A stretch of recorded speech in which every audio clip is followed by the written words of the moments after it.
일단은 그러니까 확실히 상담은 많이 줄었고 그다음에 네. 이제 중간에 이제 매도하려고 하시는 분들도 원래 이거 매도하고 갈아타려고 했는데 이게 좀 대출이 막혀버리니까 네. 쉽게 매도를 못하는 상황이시더라고요. 이제 그렇고 이제 매수하는 입장에서도 좀 기다려 보면 좀 떨어지지 않을까? 좀 이런 생각들이 있어서 지금 좀 관만세로 이렇게 퍼지고 있는 그런 상황이고 그게 뭐 고가주택뿐만 아니라 지금 뭐 중저가 아파트는 그나마 이제 개중에 이제 한두 개씩 팔리는 것들도 있긴 한데 그래도 이제 전반적으로 지금은 좀 관망세. 원래 그 대출 규제나 이런 규제가 나오면 뭐 한두 달, 두세 달은 좀 가잖아요. 그래서 이제 그런 시기로 좀 관망세로 지금 진입하지 않았나. 좀 개인적으로 좀 그렇게 생각하고 확실히 좀 상담도 많이 좀 줄은 것 같아요. 확실히. 그래서 호가는요? 네. 호가는 그냥 그대로인데 이제 일부 이제 기사 보니까 이제 이주비 대출도 이제 6억까지로 이제 제한이 두는 거예요. 그래서 이제 관리처분 인가가 이제 난 데는 이제 그나마 상관이 없는데 관리처분 인가가 이제 앞으로 날 때 있지 않습니까? 이제 그런 데는 이제 이주비 대출이 이제 좀 6억밖에 안 나올 수가 있기 때문에 이제 좀 그분들 입장에서는 이제 좀 난처한 거예요. 왜냐면 이제 그게 한 30억짜리인데 이주비 대출 6억밖에 안 나오면 사실 갈 데가 없는 거잖아요. 만약에 3, 40억 강남권에. 그래서 이제 이따 기사 보여드리기도 할 건데 그래서 호가가 좀 내려왔다는 뭐 그런 기사도 있고 실제로는 뭐 제가 본 건 아니고 그리고 뭐 일부에서 얘기 나오는 건 뭐 압구정 뭐 압구정로 아파트를 완전 급매로 뭐 30분 만에 거래가 됐다 뭐 이런 얘기도 있고 완전 급매로 해가지고 뭐 이런 얘기도 있는데 그것도 아마 좀 기사로 좀 뜨지 않을까 이제 그런 내용들이 있고 네. 호가는 나머지 뭐 중저가 아파트들은 호가는 그대로인 것 같고요. 오히려 좀 호가는 좀 오른 데도 있어요. 실제로. 그래서 그런 거는 그렇고 지금 이제 재건축 그러니까 제가 볼 땐 요 대출 제한의 그 가장 큰 타격이 제가 볼 때는 재건축 같아요. 네. 재건축. 개포주공 5단지가 이제 여기가 이제 사업시행 인가가 안 났고 관리처분 인가가 이제 기다리고 있는 상황이에요. 근데 이제 이게 그러다 보니까 이제 이게 대출 제한이 걸리다 보면 이제 6억까지밖에 안 나오지 않습니까? 네. 그러면 이제 이분들 입장에서는 이제 그 잔금 대출을 치르기가 좀 약간 애매하고 또 전세로 치를 수도 없는 거잖아요. 지금 전세자금 대출도 틀어 막았으니까. 그래서 이제 급매물이 좀 나오고 있다. 이제 이런 좀 기사인 거고. 그리고 실제로 이제 관리처분 인가 전에 좀 매도를 하려는 이제 하시려고 하는 분들도 좀 생겼다. 이제 이런 기사거든요. 그래서 아마 그 대출 규제의 가장 큰 여파가 지금 이제 요 재건축 단지들 이주비 대출 관련해서 이제 네. 문제가 되는 거고 또 하나 이제 여러분도 좀 아셔야 될 게 뭐냐면 관리처분 인가가 났다고 하더라도 이제 이거를 전매하는 자 그러니까 관리처분 입주권을 관리처분 인가 이후에 이 이후 재건축을 신규 사는 사람도 이 대출 제한을 받더라고요. 제가 그 문항을 보니까 그러니까 무슨 말이냐면은 관리처분 인가가 전에 난 거, 대출 제한 전에 관리처분 인가가 난 지역에 그 아파트를 신규로 이제 매수하는 사람 있지 않습니까? 그러니까 이제 원 조합원은 상관이 없고 네. 이제 승계 조합원이라고 하거든요. 승계 조합원 같은 경우에도 이 6억 대출 제한에 걸리는 거예요. 그래서 이제 그분들도 나중에 좀 문제가 될 수 있어서 그런 부분도 좀 체크를 하셔야 될 것 같은데 이제 관리처분 인가가 낮다고 해서 무조건 대출 제한이 안 되는 건 아니에요. 그러니까 승계 조합원은 또 그게 안 되기 때문에 그런 것도 좀 조심하셔야 될 것 같고 그다음에 최근에 제가 그 지난번 시간에 좀 잘못 말씀드린 게 있어요. 뭐냐면 그 제가 공시지가 2억 이하가 이제 2억 이하는 이제 취득세 중과가 안 되기 때문에 주택수에서 빠진다고 말씀드렸잖아요. 근데 그게 2억 이하 그 발표 난 시점에부터 2억인 거고 기존의 그 아파트들 2억대 그거는 또 상관이 없더라고요. 그래서 이제 제가 그거는 이제 방송에서 잘못 말씀드린 거 정정하는데, 그러니까 취득세 중과 완화가 된 시점에서 2억인 거고, 그 전에 아파트들은 이제 1억이다. 기존 동일하게 1억이다. 이렇게 이제 이해하시면 될 것 같아요. 취득세 중과 기준이. 네네, 중과 기준이. 그 부분은 좀 체크하셔야 될 것 같고. 그러니까 저도 이게 계속 이렇게 바뀌니까 좀 헷갈려요. 헷갈리는 부분도 있어서 이제 여러분들 그런 거 좀 참고해서. 누가 안 그래도 그 댓글에 다셨더라고요. 네. 그거를. 그래서 이제 그 부분 말씀드린 거고. 이런 이제 집값은 지금 약간 이제 주춤한 그런 상황인데, 이제 어떤 지금 상황이 발생하고 있냐면, 네. 빌라 두 채도 이제 집주인도 전세 반환 대출이 안 나온다는 거예요. 다주택자니까요. 그래서 세입자는 보증금 떼일까 이제 불안하는데 사실 이걸 빌라는 또 역전세도 문제가 많았지 않습니까? 그죠? 그래서 이게 만약에 전세 반환 대출이 안 나오면은 이거 대출을 과연 그 세입자를 보호를 어떻게 할 거며 이거 이제 여러 채 갖고 있는 사람들은 과연 어떻게 할 건지 저는 좀 약간 이제 큰 이제 사회 문제가 될 수도 있는 거예요. 역전세 관련해서. 그러니까 그렇죠. 아무래도 빌라 다주택자분들이 전세를 많이 놓으니까. 그렇죠. 예, 전세 놓고 전세금을 그 다 채권도로 받아서 투자를 하시는 분들은 아마 여윳돈이 없으실 거예요. 맞습니다. 근데 갑자기 전세입자가 나간다고 했을 때 신규로 또 들어오면 상관이 없는데 이게 그 공시지가도 그 공시지가 이하로 또 전세를 낮춰야 되기 때문에 이 차이가 전보다 그러니까 예를 들어서 한 2억의 전세를 놨었는데 한 1억 5천에 이제 새로 들어온다 하더라도 5천이라는 돈이 비잖아요. 근데 이게 하나가 아니라 뭐 한 4개, 5개, 뭐 3개 뭐 이런 하면은 이제 그것도 큰 돈이고 무시 못 하니까. 그러니까 그거를 예전에 이제 전세 태거 자금 대출로 해서 그 세입자를 이제 빼줄 수 있었는데 이제 그거를 안 해주겠다고 하니 그러면 이제 세입자들은 과연 어떻게 이제 못 받고 또 이제 경매로 넘어가고 또 이제 보증금을 날리고 돈을 떼이는 경우도 생길 수 있지 않을까. 그러니까 이게 사실 제가 계속 누차 말씀드리는 게 이런 대출 규제나 정부의 규제가 일반 사실은 투자자나 부자들한테 그렇게 크게 영향이 없다고 제가 누차 말씀을 드리는 거예요. 그러니까 오히려 이런 이제 세입자분들, 서민들이 더 피해를 입는 거지 부자들이나 이런 분들은 그 역전세가 날 일도 많지 않을 뿐더러 왜냐면 좋은 아파트들이 갖고 있으니까 역전세가 많이 나지 않을 뿐더러 또 거기에 대한 또 대처도 또 다 돼 있으신 분들이 많거든요. 그래서 이제 물론 이제 좀 지나치게 이제 아파트 개수를 늘리신 분들도 많이 있겠지만 또 그렇지 않은 분들은 좀 여유들이 다 있으신 건데 이걸 빌라 이제 만약에 전세가 만약에 또 문제가 되면 이것도 사회 문제가 좀 될 수도 있다는 얘기예요. 그래서 이런 부분을 이제 정책 당국에서도 좀 아셔야 되는데 항상 저희만 얘기할 뿐 사실 잘 모르시잖아요. 그래서 이 부분은 좀 문제가 될 것 같아요. 근데 진짜 이 빌라 전세 시장과 세입자에 대해서는 여기까지는 생각 못했을 것 같은데요. 그렇죠. 예. 그러니까 그러니까 제가 이제 정책을 이제 설계할 때 이제 입체적으로 설계하고 좀 이렇게 다 두루 봐야 된다는 이유가 이제 이런 이유들 때문에 이제 아마 그런 말씀을 좀 드리는 거고요. 네. 그 다음에 이것도 좀 얘기가 온 게 뭐냐면 재건축 유지가 6억밖에 안 되니까 이거를 건설사에서 신용으로 대출을 일으킨다는 거예요. 일으켜서 이제 원주민들에게 이주비를 주겠다는 그런 취지거든요. 네. 근데 이제 그게 사실은 이것도 어떻게 보면 건설사가 굳이 안 해도 될 그런 비용인 거잖아요. 근데 이거를 이제 해야 되기 때문에 네. 어쨌든 그 건설사 입장에서도 비용 부담이 이제 늘어나는 거예요. 그러면 어떻게 됐어요? 이게 비용 부담이 늘어나면 그게 나중에 이제 아파트를 지을 때 그 아파트에 정가시키지 않겠냐는 거죠. 분양가에. 네, 분양가에. 당연히 그럴 수밖에 없는 거죠. 굳이 안 들어가야 될 비용을 정가시키게 되면 재건축, 재개발 같은 경우에 공사비가 더 올라갈 수밖에 없는 거예요. 공사비가 올라가면 분양가가 더 올라가는 거고, 그렇게 네. 되면은 가격이 원했던 뭐 가격 하락이 아니라 가격이 이제 상승으로 밖에 될 수가 없다는 얘기지 않습니까? 그래서 그런 부분을 이제 인지를 해야 되고, 그리고 제가 예전에 말씀드렸던 게 태양광 그 아파트 의무화 하면은 공사비가 많이 올라서 분양가가 오를 거라고 제가 말씀드린 적이 있었어요, 방송에서. 네. 근데 이게 이제 기사로 나왔어요. 보시면 그 민간 공사비가 25에서 35%나 상승하는, 이거 사실 26%에서 35%면 어마어마하게 상승하는 거예요.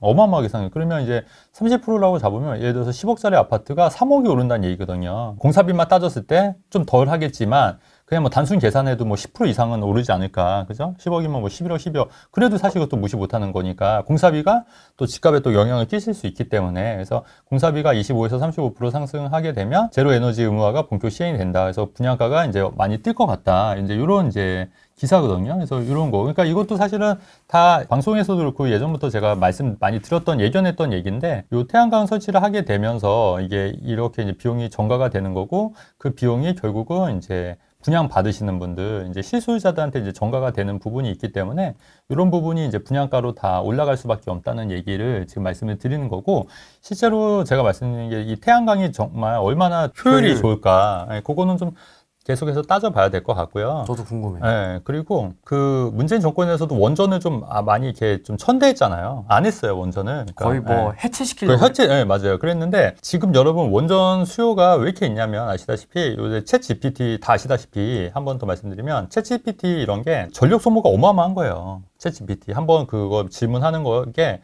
우리 그런 거 그림 하나 나오는 게 뭐라 그러더라? 그 전자레인지를 1분인가 하는 정도의 전력을 소모한다고 하더라고요. 그러니까 그게 전력 수요가 어마어마한 거예요. 근데 이제 그거를 그 태양광으로는 다 못하고 그래서 지금 원전 그 뭐 두산이나 두산 에너빌리티나 이런 회사, 한국전력이나 이런 회사들의 주가가 오르는 이유가 이런 이런 전력을 그 자연 에너지에서는 충족이 안 되거든요, 사실은. 그래서 그거를 이제 할 수 있는 게 사실 그 원자력밖에 없다는 거예요. 원자력.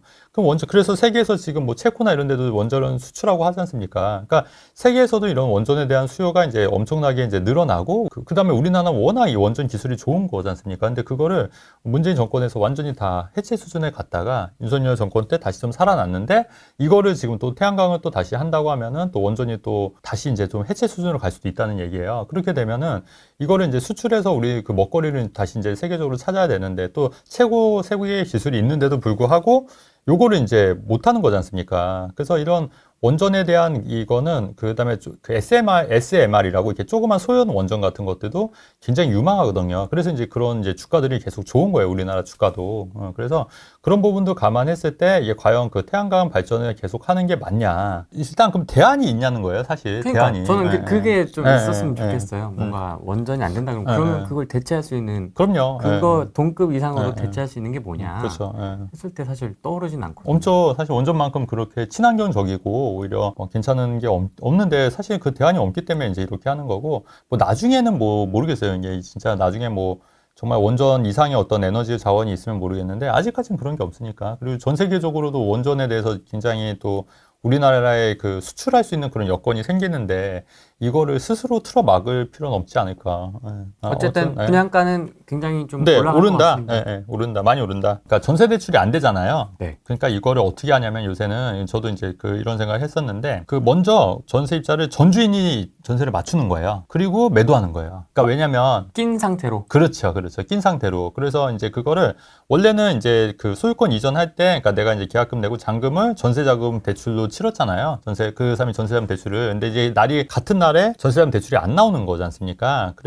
그래서 이제 전 매도인이 먼저 전세를 맞추는 거고 그 맞춘 이후에 그 낀 상태로 매수를 하게 되면은 전세자금 대출을 받을 수 있는 거지 않습니까? 그러니까 그렇게 많이 한다는 얘기예요. 그러니까 이것도 어떻게 보면 방법이죠, 방법. 그러니까 여러분들 전세 낀 매물을 사는 거는 사실은 그 전세 대출 받아서 전세 낀 매물을 사는 거는 상관이 없거든요.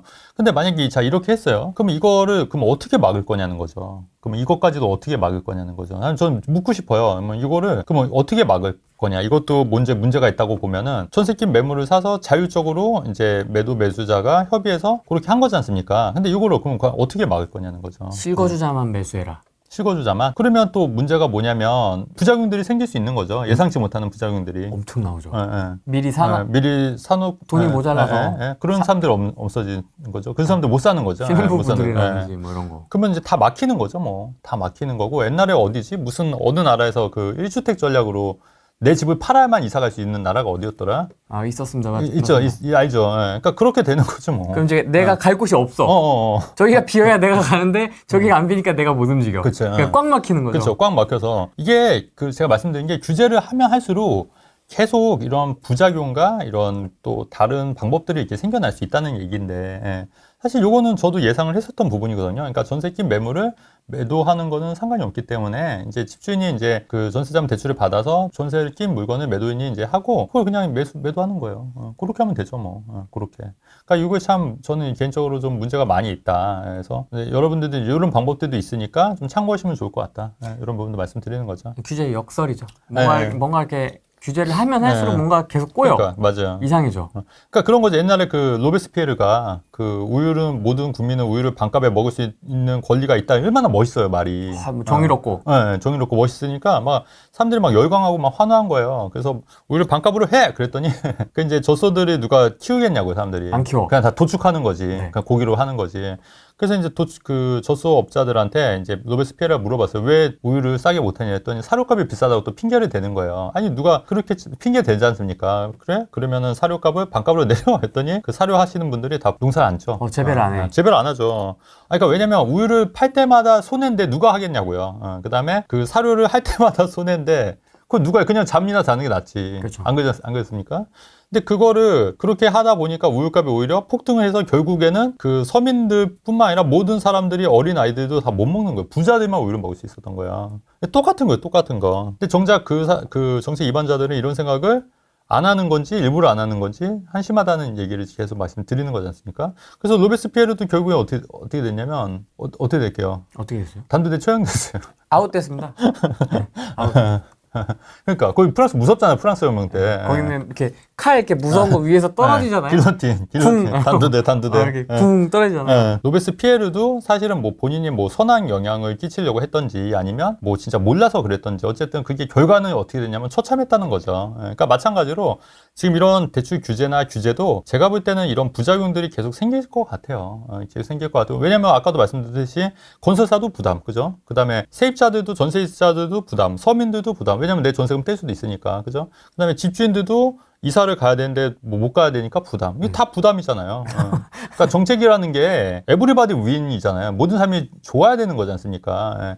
우리 방송은 저희도 좋고 여러분들도 좋고 듣는 사람들도 좋고 네. 저희 방송 보고 좋잖아요. 불편해하는 그죠? 사람들도 있습니다. 아니, 근데 그런 사람들은 이제 안 보면 되는 거고, 안 보면 되는 거고, 저희 방송 보고, 그 현실이 좋아졌다는 분들도 계시고, 아, 뭐, 그쵸. 예, 많이 좋아졌다는 분들, 정말 고마우신 분들도 계시고, 에브리바디 윈이잖아요. 나도 좋고, 종훈 씨도 좋고, 후레인도 좋고, 네. 에브리바디 윈이지 않았습니까? 그러니까 이렇게 돼야 되는데, 그 다 안 좋아, 다. 다 안 좋아. 그러니까 이게, 그 경제가 성장하고 모든 게 그 잘 되려면 에브리바디 윈이 돼야 돼요. 모든 사람들이 상생이 돼야 되는데 그래서 계속해서 뭐 우리나라 기업들도 뭐 상생 경영 뭐 얘기하는 이유도 그런 건데 이런 규제 때문에 도대체 득을 보는 사람들은 누가 있냐는 거죠. 득을 보는 사람들도 있어요. 그때 말씀드렸듯이 제2금융권 제3금융권. 제가 방송에서 그 대부업자라고 얘기했더니 이 사람들이 무슨 사채업자만 얘기한 줄 아나 봐요. 아, 뭐 그런 네. 얘기도 있습니다. 뭐, 아니, 뭐, 내장을 파간다는 둥, 뭐, 어디, 고기잡이배 뭐, 실려간다는 둥, 뭐, 이런 얘기 하더라고요. 그러니까 진짜 무식한 소리죠. 대부업자라는 게 그 P2P 금융이라든가 그런 이제 대부업체를 얘기하는 거예요. 그러니까 뭐 사나머니라든가 뭐 이런 그 2금융권, 3금융권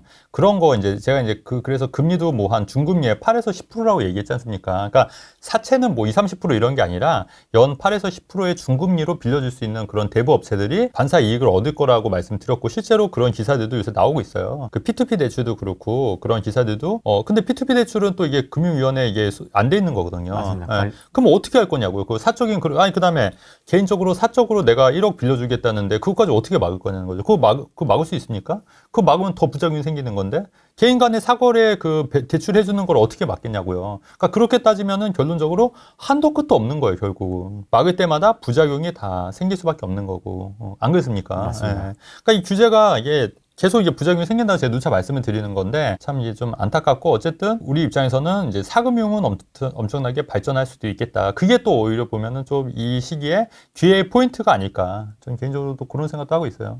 저는 지방에 거주를 하는데요. 네, 서울 서대문구에 네, 아파트 제가 갭 투자를 하나 하려고 하거든요. 네, 가격이 한 12억 정도 하더라고요. 네, 근데 좀 오래된 아파트인데 네. 제가 갭 투자를 하려고 하는 이유는 자녀가 한 5년 뒤에 거기에 거주할 목적으로 예, 제가 갭 투자를 하려고 하거든요. 네. 근데 지금 사도 괜찮은지 자, 그 서대문에 이제 그 12억짜리 아파트가 전세는 얼마 들어 있어요? 전세는 지금 뭐 6억 정도 하는 것 같아요. 6억이시고 자녀가 몇 살이세요? 자녀가 지금 33살 정도 됐어요. 33살이면은 한 6억 네. 정도를 그러면 직장 다니세요? 자녀분? 예, 직장 다니는데 현재 직장 다니는데 네. 현재는 청년주택에 살고 있거든요. 네네. 신혼부부. 그러면 이거 사면은 청년주택에 네. 나와야 되지 않으세요? 그래서 그동안만 전세를 놓고 아직 계약 기간이 남아 있어서 그동안만 전세를 놓고 그 계약 기간이 끝나면 이쪽으로. 그러니까 이거 누구 명의로 산다는 거예요? 어머님 명의로 산다는 거예요? 예, 아드님? 우선은 제 명의로. 어머님 명의로. 예. 어머님은 주택이 한 채세요? 집안이? 아예 없어요. 아예 없으세요? 무주택이세요? 예. 무주택인데 어머님 명의로 사고 나중에 예. 이제 아들이 5년 후에 서울에 직장이 있으니 네네. 그 전세금 빼서 이제 사주겠다 이런 생각이신 거죠? 네네네. 그 서대문에 하신 이유는 뭐세요? 지금 원래는 다른 지역을 하고 싶은데 가격이 네. 작년부터 살려고 올랐죠. 했는데 올랐죠. 타이밍이 자꾸 놓쳐가지고 네. 지금 네. 거기까지 밀려나게 된 케이스. 그러면 아드님이 나중에 서대문에 살면은 통근이나 이런 게 다 가능하신 거예요? 예, 프리랜서라서. 프리랜서라. 예. 근데 굳이 가능하고. 근데 그러면 굳이 서대문에 살 이유가 있을까요? 프리랜서면 그러니까 더 투자 가치가 있는데도 많이 있을 텐데. 그게 금액이 6억. 그러니까 6억으로 살 수 있는 데가 은근히 있을 수 있어요. 그래요? 예, 6억으로 살 수 있는 데가. 현금의 지금 6억밖에 없어서. 그러니까 6억으로 할 수 있는 데가 이제 많이 있을 수 있고요. 어쨌든 뭐 이거 갭투자 이렇게 해서 아들 사시는 거 미리 사준다는 개념은 괜찮은데. 네네. 그럴 거면은 아예 이한주 정책위원장처럼 미리 네. 자녀 명의로 조그맣게 사주는 그런 전략은 어떠세요? 그러긴 한데 지금 현재 아들이 사는 아파트가 거기서 나와야 되니까? 예, 아. 용산이거든요. 용산, 혹시나 예. 신혼부부라 네. 혹시나 거기가 분양을 받을 수 있을까 해서 분양으로 할 수 있으니 예, 일단은 그걸 무주택을 정확하게 유지하자. 3년 뒤에 결정이 난다고 네. 그러더라고요. 분양 전환이 될 수도 있다. 예. 그러면 기다리셔야죠. 그걸 정확하게 예. 모르기 때문에 예. 어쩔 수 없이 제 예. 이름으로 사는 거고 저는 지방이니까 네. 지방에 굳이 집을 살 이유도 없고 언제든지 네. 마음만 먹으면 집을 살 수 있는 지방은 얼마 안 비싸잖아요. 그렇죠. 예. 예, 그렇기 때문에 굳이 살 이유도 없고 해서 네, 맞아요. 전세를 예. 구하기 쉽고 선생님 지방 어디 거주하세요? 군산이에요. 아 군산. 예. 아. 맞아요.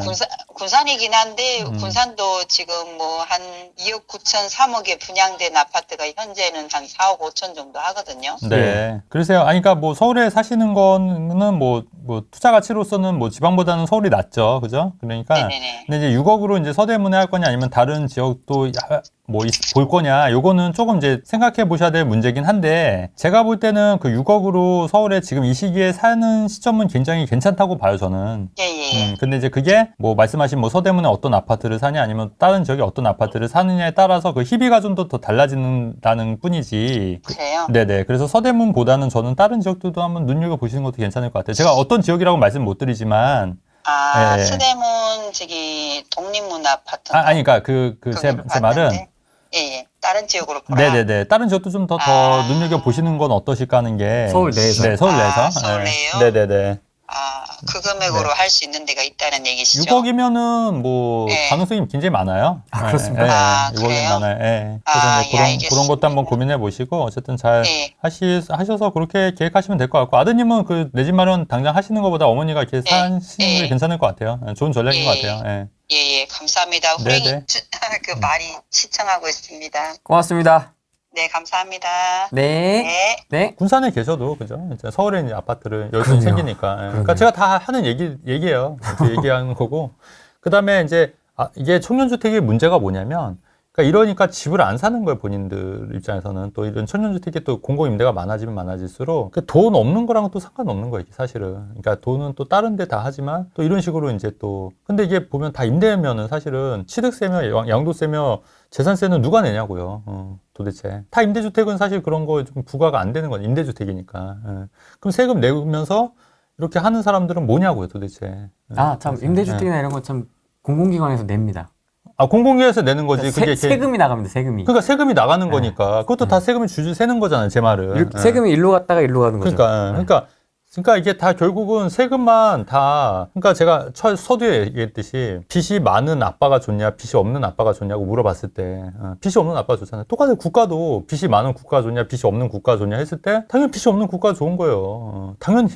근데 우리나라는 지금 뭐 좀만 퍼준다고 하니까 지금 진짜 난리지 않습니까? 난리. 그러니까 그래서 지금 이게 좋아서 난리? 좋아서 난리잖아요. 좋아서. 네, 그래도 우리 방송 보시는 분들은 좀 덜하긴 한데. 네.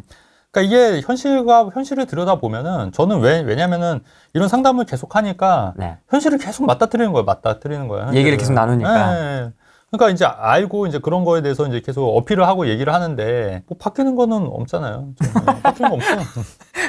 약간 허무주의에 빠진. 아니 뭐 안 되니까. 안 되니까. 지난 촬영에 이어서 돈이나 벌자 뭐 약간 이런 스탠스. 그러니까. 약간 의욕이 좀 없으신 것 같습니다. 그렇죠. 전투력이 좀 사그라지신 것 같습니다. 5월달에 비해. 안 돼. 힘들어. 안 돼. 지금 규제 나오기 전에 네. 주택 구매를 새로 해서 네. 기존 주택을 처분을 했었어야 되는데 네. 처분이 안 돼서 갑자기 일시적 2주택자가 됐어요. 네. 근데 너무 안 팔리다 보니까 잔금을 치르기가 어려워서 네. 기존에 살던 주택을 전세를 주고 그 전세금으로 새로 집에 들어갈 곳에 잔금을 좀 치르게 됐거든요. 네. 그래서 지금 2년 동안은 전세입자를 끼고 살게 된 일시적 2주택자가 된 거죠.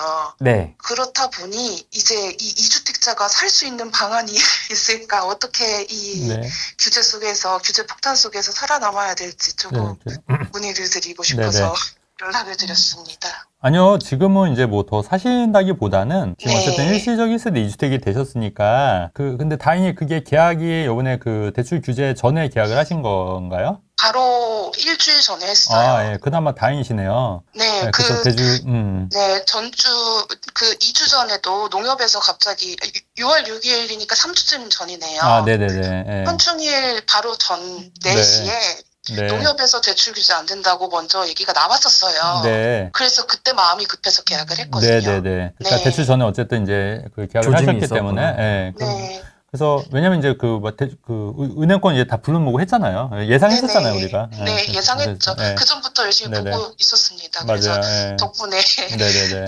빨리 잘 갈아탈 수 있게. 그래서 매매는 했는데 네. 매도를 못했어요. 네네. 근데 어차피 요거는 3년 이내만 네. 매도하시면 되니까, 네네. 예, 3년, 뭐, 시간 뭐 충분히 있으시잖아요. 네. 그래서 뭐, 근데 이제 지금 저희 집이 네. 전세 계약을 하자마자 새 안고 매매를 하겠다고 오신 분이 또 있으시더라고요. 요새는 그럴 수 있다고 제가 말씀드렸던 게, 네. 대출이 안 나오니까 그냥 전세 있는 거, 껴있는 거를 이제 사는 수요가 늘어날 거라고 말씀드렸잖아요. 네네. 네. 그래서 어떻게 보면 좀 행복한 고민인데 네. 2년을 들고 있으면서 네. 어차피 3년 안에만 털면 되니까 그렇죠. 예. 네, 시세 차익을 누릴 건지 지금이라도 사가겠다는 사람이 있으면 어떤 세금 규제를 피하기 위해 파는 게 좋은 건지 그런 것도 좀 고민이 됩니다. 이제 집이 지금 이제 갖고 계시는 게 어디에 있는지 제가 정확하게는 모르겠는데, 네. 거기가 뭐 상급지 아주 뭐 좋은 지역 아니요. 그런 건 좋은 아니시고, 네네. 경기도 오산입니다. 오산. 예. 네. 근데 이제 이거를 만약에 지금 파시면 네. 여유 자금이 한 어느 정도 되세요? 1억 6천 정도 여유 자금이 생겨요. 1억 6천 정도? 네. 그러면 이제 근데 이제 1억 6천을 하게 되더라도 네. 지금 새로 산 주택을 잔금을 아직 안 치르셨잖아요. 예. 잔금을 안 치르셨고 이게 1년이 아직 안 됐기 때문에 1년이 지나야지 또 기존 주택, 그러니까 새로 산 주택이 기존 주택이 되고 신규 주택을 샀을 때 일시적 1세대 2주택이 또 되시는 거 아시잖아요. 네네. 그러니까 지금 팔아도 1년, 그러니까 또 비과세를 받으시려면 네네. 1년이 경과가 돼야 된다는 얘기예요. 그죠? 아, 네네. 무슨 말 이해되시죠? 네. 그러니까 지금 이거를 팔아도 당장 살 수가 없다는 얘기예요. 비과세 받으려면. 그래서 1년의 경과가 돼야 되기 때문에 네. 제 생각은 지금 당장 파는 것보다는 1년 정도 있다가 파셔도 되시지 않을까 싶어요. 그 돈 팔아서. 예. 네네. 근데 1년 뒤에 또 지금 아, 어떤 규제들 때문에 팔릴지 그런 불안감이 있네요. 네네. 그러니까 그거는 그 영역은 그러니까 전 세금 측면에서 말씀드린 거고 네. 그 1년 후에 이 아파트가 더 오를지 말지는 좀 더 검토를 해봐야 돼요, 사실은. 그렇죠. 예, 근데 그거를 여기 방송에서 할 수는 없고요. 예. 예, 어쨌든 저는 세금적인 측면에서만 이제 조언을 드린 거니까, 네네. 예, 팔고 1년 있다가 사야 되기 때문에 좀 네. 그런 측면에서는 1년 정도 더 보유하시는 것도 어떻겠냐. 아, 네. 예, 알겠습니다. 이렇게 말씀을 좀 드리는 거고, 네. 그리고 근데 이제 다만 그렇게 되면 또 지금 살고 있으신 데를 네. 또 이제 비과세로 파셔야 되는 거예요. 예, 그렇죠. 예, 2년 예. 뒤에는 팔 생각이에요. 아, 팔 생각 있으세요? 둘 다 팔아서 또 시공 상급지로? 만들어서 또 상급지로. 아, 예. 그러면 이제 그 세금적인 측면에서 지금 이걸 판다 하더라도 어차피 당장 그 비과세 받으려면 살 수는 없어요. 그죠? 예, 예, 예. 그러니까 잔금 치르고 1년이 지나야 되는 거기 때문에. 아, 예, 네네. 그러니까 그런 측면에서 봤을 때는 조금 더 기다려 보시는 것도 나쁘지 않겠다는 게 제 네. 전에고, 그다음에 물건 분석은 또 따로 네네. 이제 좀 봐야 되기 때문에, 예. 예, 거기까지는 제가 말씀을 못 드리겠다. 네. 예, 이 정도로만 정리할게요. 예, 예. 네, 감사합니다. 네. 덕분에 영상 보고 음. 시기 안 놓치고 잘 네. 갈아탔습니다. 많이 도움 되시죠? 네, 엄청 많이 도움 네, 됐어요. 네. 도움 되신 분은 엄청 도움 돼요. 네. 그죠? 예. 영상을 보는 것만으로도 맞아요. 지금 어느 맞아요. 때인지 너무 파악이 되니까요. 맞아요. 예. 그러니까 이거를 네. 아시는 분들은 아시는데 이제 네. 대부분 모르시는 분들은 몰라요. 예. 네, 친구들한테 추천을 많이 해도 예, 그래도 몰라요, 어차피. 예, 맞아요. 중요성을 모르는 사람들은 속이 경이 끼더라고요. 맞아요. 예. 그래서 네. 굳이 안 하셔도 되고요. 예. 추천하지 마십시오. 우리만 네. 잘 먹고 잘 삽시다. 네. 네, 알겠습니다. 네. 주일리의 부자 되겠습니다. 네, 네, 고맙습니다. 네, 감사합니다.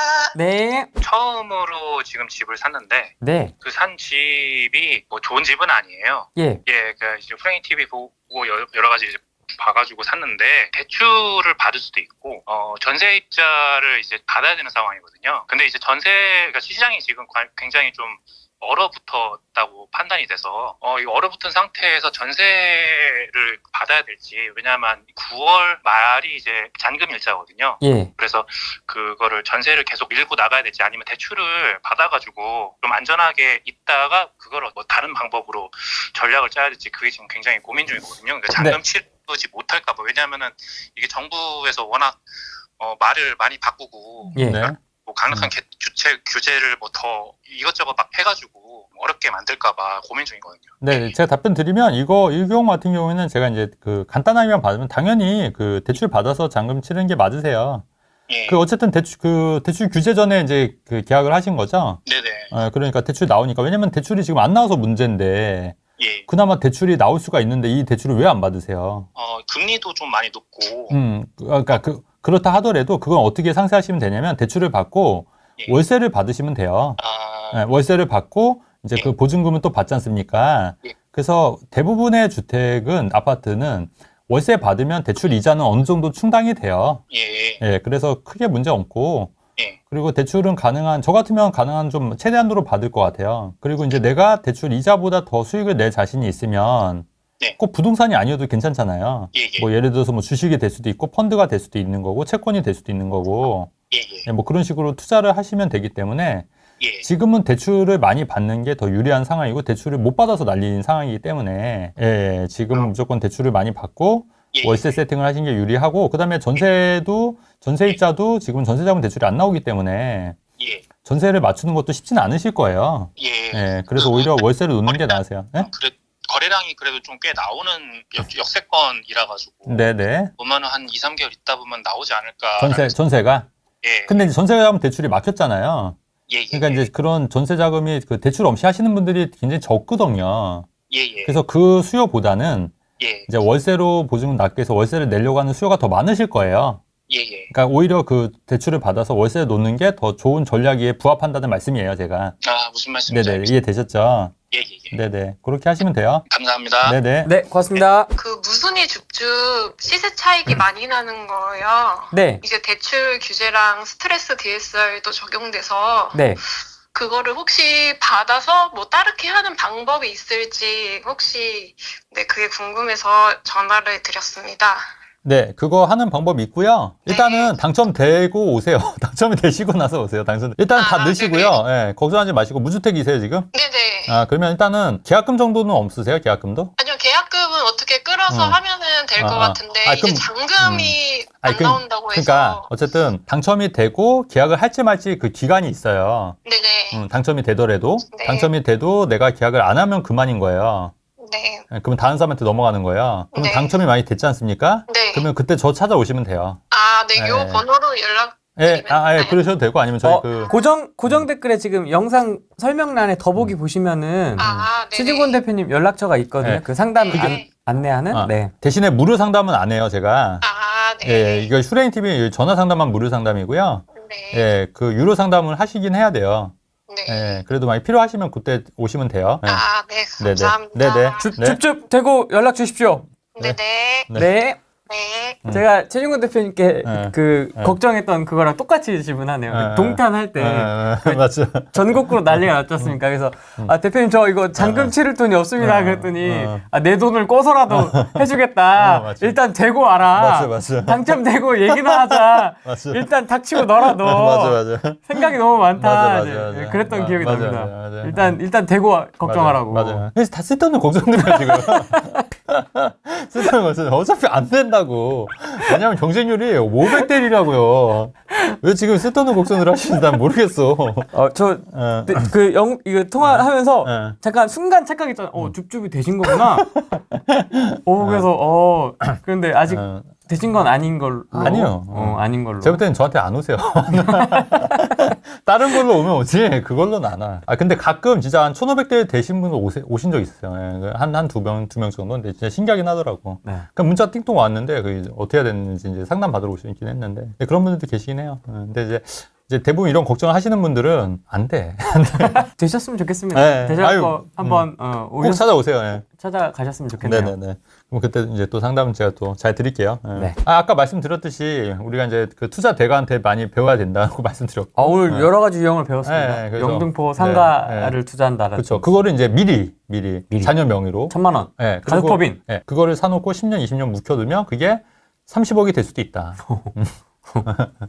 그리고 그게 이제 주택이 아니고 상가면 종부세나 이런 것도 다 빠진다. 네. 예, 비난받을 것도 없다.